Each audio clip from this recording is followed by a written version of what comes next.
จอมผู้สวนยางกาวสูเริ่มมีแสงไฟแวววาวกระจายทั่วไป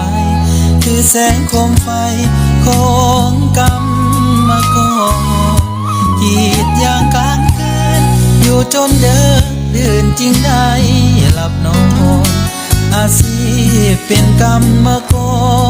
รก็คือขายแห่งแลกเงิน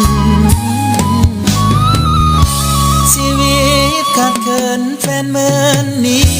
จากอยู่สวนยางลำบากน้องจริงจากไปมีแฟนใหม่เบื่อขี่สามล้อกีดยางล้อทั้งยากบ่ไหวเลยหนีอายไปขี่รถใหญ่กับเสียหน้าใสฟังเพลงเปิดแอร์เลยตกเป็นผู้แพ้แก่เขาเฮากำมาก่อนอย่างโซเซคือไก่จืดคนน้ำตาอ่อนๆหล่นบนน้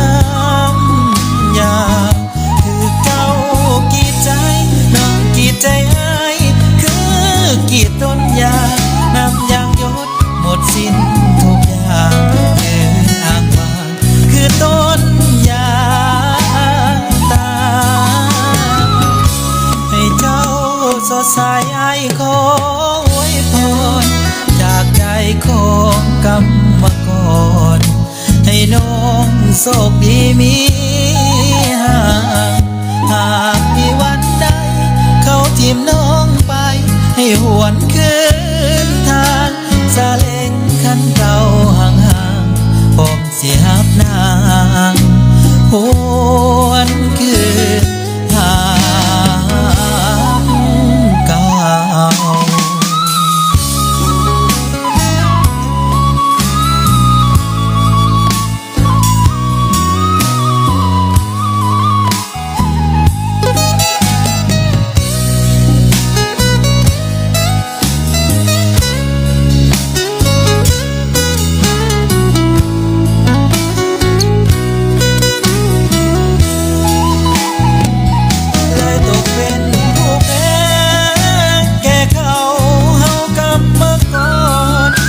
โซเซคือไก่จืดคนน้ำตาอ่อนๆหล่นบนน้